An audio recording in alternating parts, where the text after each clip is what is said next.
Welcome to the Somatic Coaching Academy podcast with Ani and Brian. Join us as we explore the art and science of trauma-sensitive somatic practices and tools to strengthen your practice as a coach, therapist, or holistic professional. Master the art of motivating even the most challenging clients when you'll understand how to tap into and unlock your client's complete holistic intelligence. If you want to learn the most cutting-edge, research-supported skills for personal and professional mastery, you've come to the right place. Let's get this conversation started.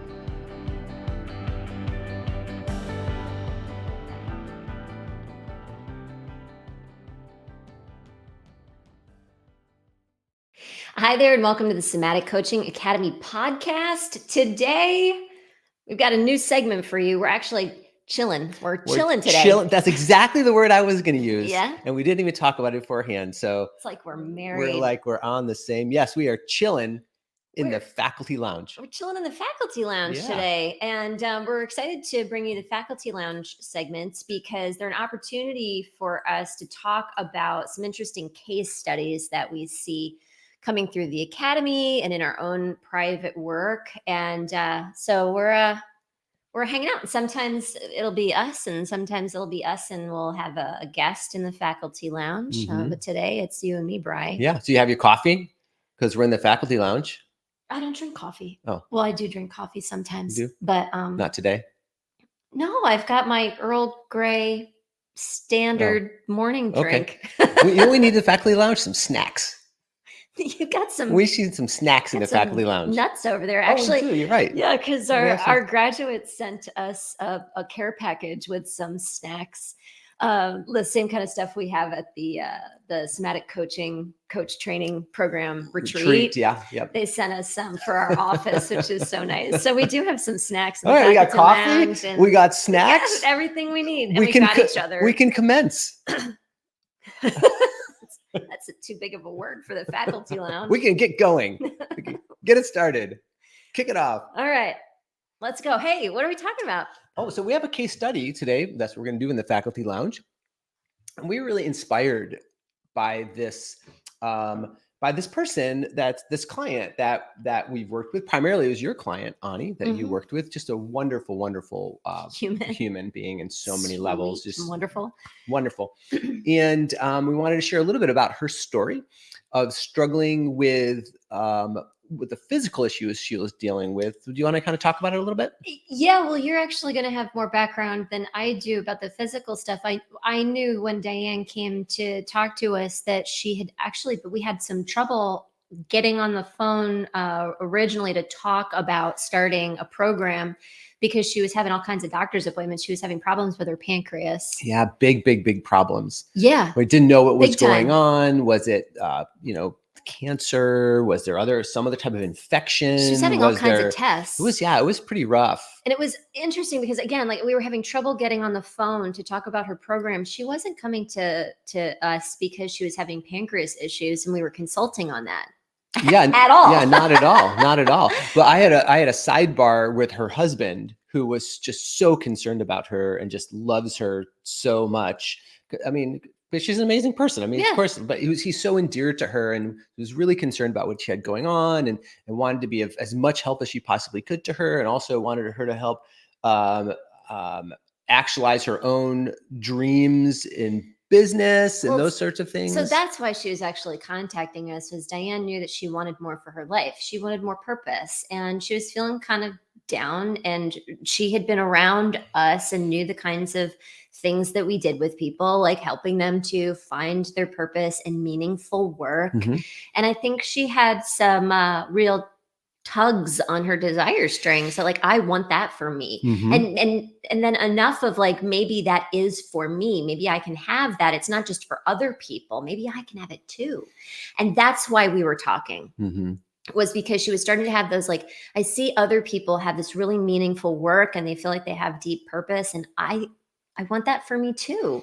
So that's why she was talking about doing a coaching program in the first place. And then again, so she was having all of these issues with her pancreas, but there were other things going on with her health too. Well, I think they were all really, a lot of them are related back to her pancreas around blood sugar levels. So she was, it's interesting just to back up a step too. As you said, Ani, like she wanted more for what she had, right? She saw other people being able to have things. She wanted more purpose. And correlating at the same time, these physical things started happening, which is, we see that often with people that we work with, which is why they seek us out. Well, yeah. And especially when people aren't always aware of this, but there are some people who kind of have body stuff come up whenever they try to improve their lives. Yes. Yeah. And so it does seem to be like the thing that kind of takes me out at the knees. And sometimes it's really bad, like it really bad takes me out at the knees. But then there's other people, like I've got a client right now who every time she tries to up level her life or do a little bit better with herself and with her family and her business, she just kind of like gets a cold or gets sick. Like it's kind of annoying. It's not that it just takes her out and puts her in bed, but that happens too. So for you, think to yourself, is that a pattern for me, that when I really do try to go for it or try to have more for myself in health, wealth, and relationships, does it seem like my body is a part of the problem in moving forward? So that was definitely what was happening with Diane. And exactly. And to kind of just round out a little bit more about the physical symptomology around her pancreas, around the blood sugar challenges, she was experiencing some episodes of loss of consciousness. She would just kind of pass out, or a lot of confusion, fogginess, forgetfulness, like a lot of those things that are emblematic of the system kind of just shutting itself down, were a lot of the problems. When we think about the autonomic nervous system, when it's in balance, you have a really good balance between, if you're driving a car, both the brake and the gas. And if the autonomic nervous system is out of balance, it can be out of balance on the uphill side, and there's just too much gas in the system, or it's just revving too fast. Or there could be too much brake and the system keeps shutting down, keeps stalling, sort of thing. And with her system kept kind of stalling out. She was having depression too. And I'm not sure what the chicken or the egg thing was going on there. And to be honest, it didn't really matter, but it was a part of the milieu, the whole, everything that was going on at the same time. What I think is really interesting, well, I'm going to ask you first, so we set the stage for Diane. She wants more purpose in her life. She wants to be able to, would you say achieve more things, or have more things, or have more of what she wants? I think she wanted to be just like happier, honestly. Okay. Happier?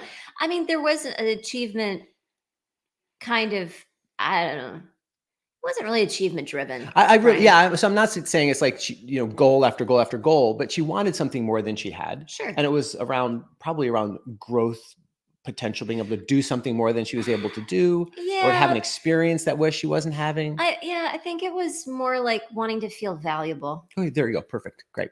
I think she wanted to feel valuable, and she wasn't saying that. It was coming out as like, I wonder what my purpose is. I wonder how I could contribute.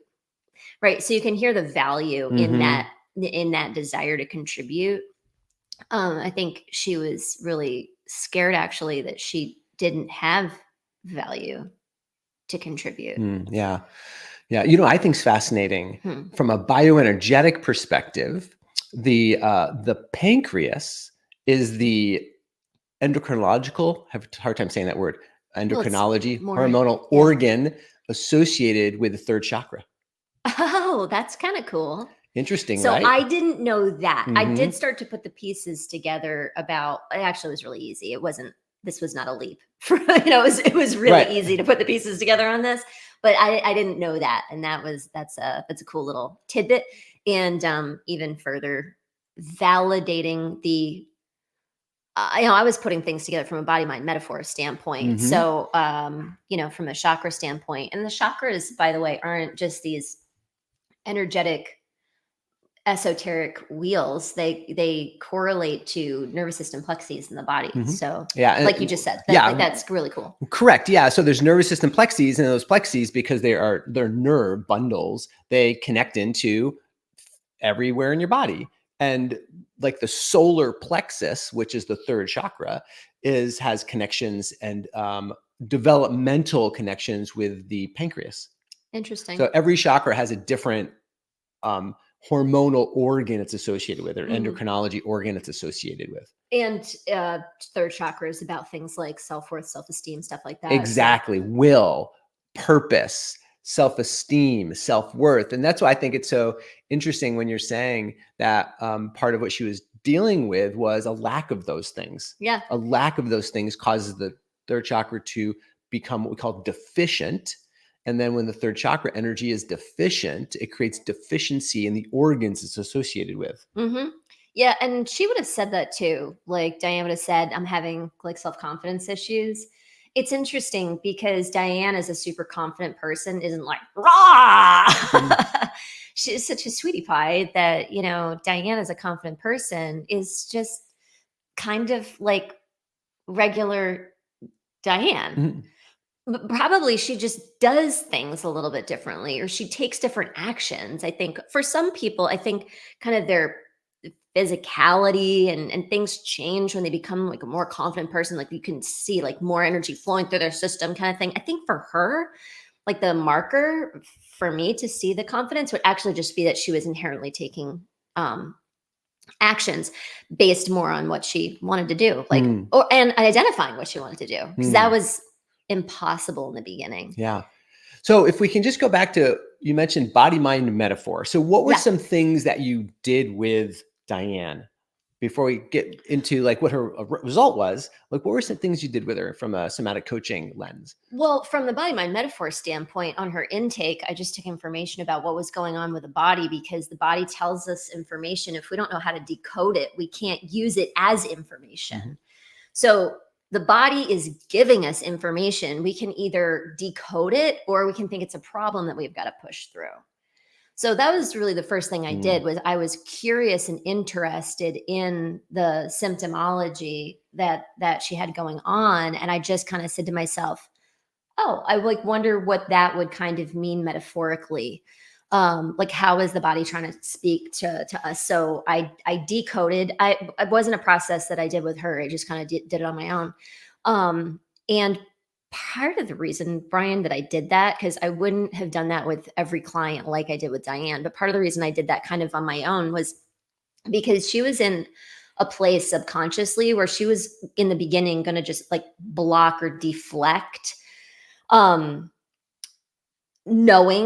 being in her knowingness of, yes, I like this or that thing, or yes, that seems like me, or like there was not enough energy in the system, not to be enough able to charge do that. in the system to be able to do that. Yeah, so I kind of took it upon myself to make an assumption based on my confidence and my expertise to move forward with, to be able to plan out kind of how we were going to work her coaching in the beginning. And then from there, watch the clues, like, are we on the right track? And then as she started to bring more energy into her system, start to include her a little bit more in the decision making. But in the beginning, I really did kind of take the reins, because it felt like she kind of needed somebody to take the reins.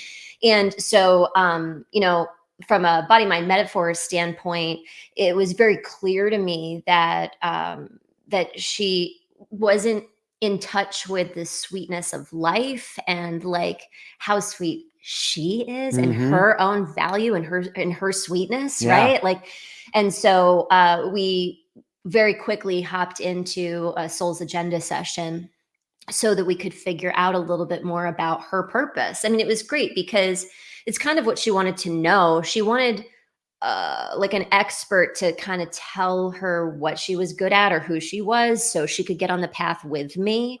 And so we did the Soul's Agenda session, and she very quickly took up that information and stuff. But I think part of the reason she did was because she got to see how her purpose wasn't just this person who she couldn't even fathom, but how she was already on purpose. And once she saw that, I think she was on board and like ready to start taking some of the reins with me. Yeah. So if you're just the first podcast you're listening to and you have never heard the phrase "find your soul's agenda" before, just want to note that that's our proprietary purpose process that we teach our sensation-based motivation coaching students in the certification program. And we did an earlier podcast actually on finding purpose, and we talked about the Find Your Soul's Agenda process in that podcast. I don't remember the number off the top of my head, but if you just scroll back through, you can find it.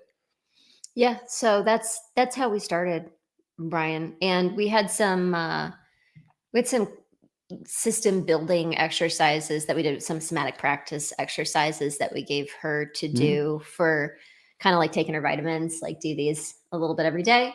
And that really started to clear some of the confusion and helped her to find that she had, you know what it was, I think really that she was finding was a little bit more of her voice.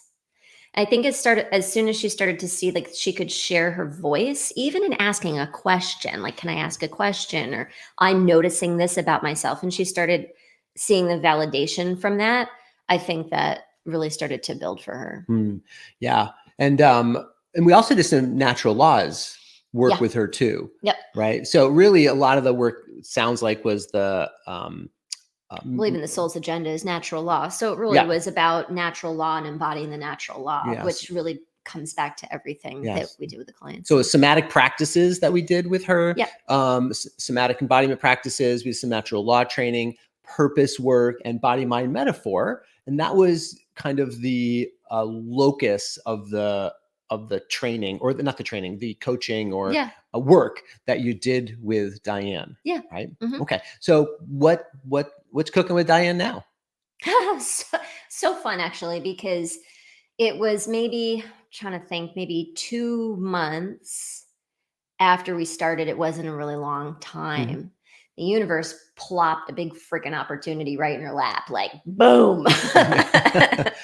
And she went, almost like just what she was kind of asking for, kind of got dropped right in her lap. Yeah, but she wanted to be like a little bit more prepared.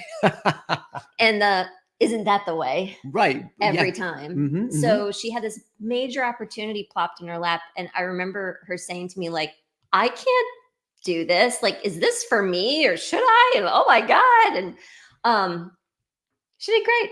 She did so good. And it did give her confidence to go through that action and to see it happening. But I think what was just as important was to have us in her back pocket and to have that validation. So, we were able to use the natural laws in the context of that opportunity to take some pressure off, actually, some of the perfectionist tendencies that were coming up. And she very easily kind of took that up from a body standpoint to step into the opportunity and allow some of the perfectionism to let go. I know because of the somatic practices she was doing, because sometimes that can get really sticky for people, especially when they're really armoring up in their body, and especially when they're really used to armoring in their body. Like they don't even know that they're holding on to such body tension. She was able to allow her system to loosen to take up the opportunity. So she did a great job.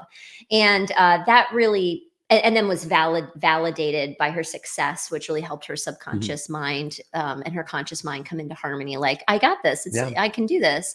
And she surprised me. I want to say it was 3 months after start and about a month after that opportunity that she hadn't said anything. But she said she hadn't been experiencing any of the pancreatic symptoms since we started the work. This woman was like in doctor's appointment after doctor's appointment after doctor's appointment with like major problems. And she needed to I love it. It was one of my favorite things, Brian, when a client's like, I really should catch up with my doctor and let them know that I'm not taking my medication anymore and I'm fine. I've seen that time and time again where somebody is now so busy living their purpose that they haven't had a chance to catch up with their doctor. Who is like, what? Yeah. And so I just love to go back again, just back to this third chakra bioenergetics thing for a second. So the third chakra is about, I will do it. It's about all the will. And so for Diane, as soon as she made the decision that she will take that opportunity on, and I know that's probably not proper grammar, but she had the will to take on the opportunity. She took the action, the opportunity. That's also third chakra: will, action, moving forward, ultimately building confidence through experience and through feedback.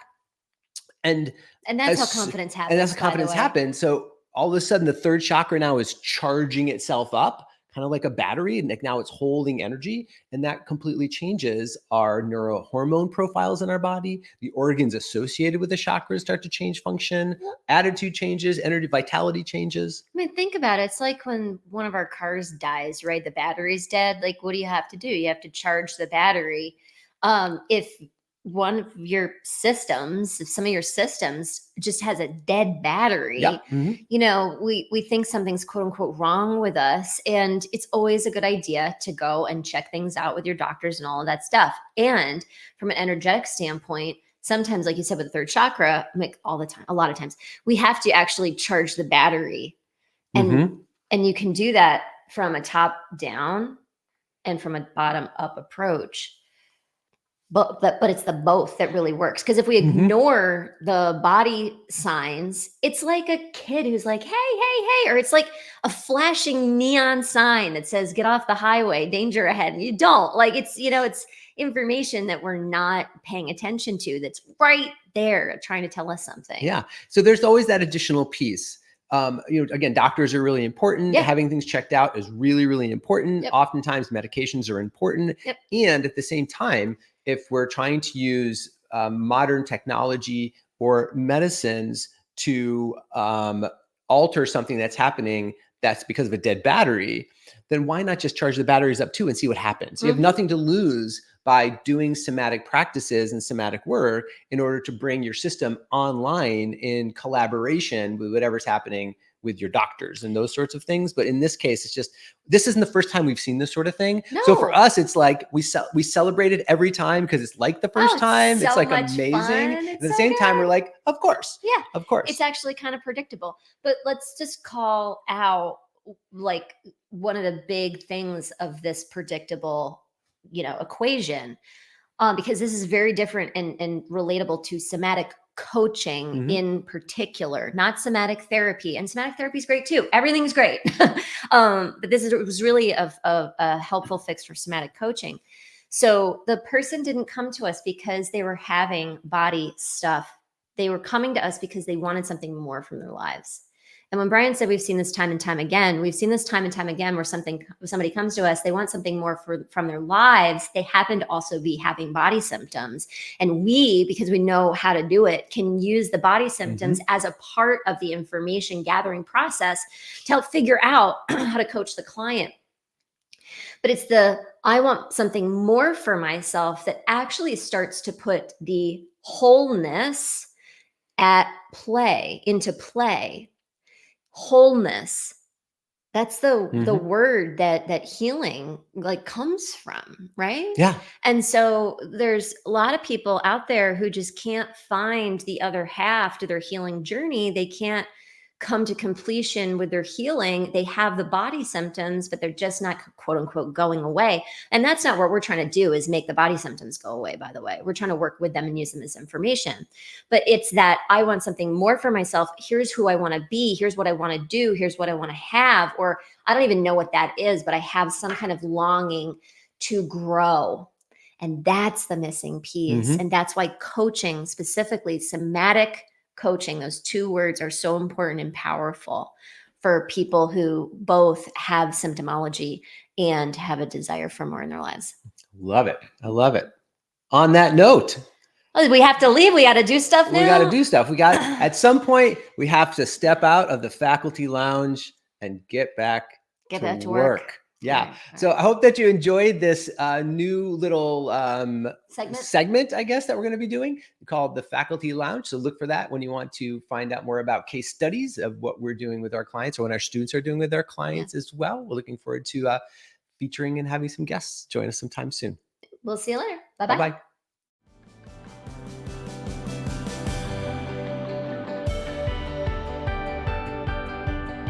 Thank you for listening to this episode. We hope that this conversation will help you improve your practice. and change the way you think about your work, your clients, and yourself. Continue your exploration of trauma-sensitive somatic coaching by listening to more podcast episodes at somaticcoachingacademy.com. You could be the trusted guide that people turn to help them with their most challenging situations and to reach their most precious goals. Thank you for joining us. We'll see you next time.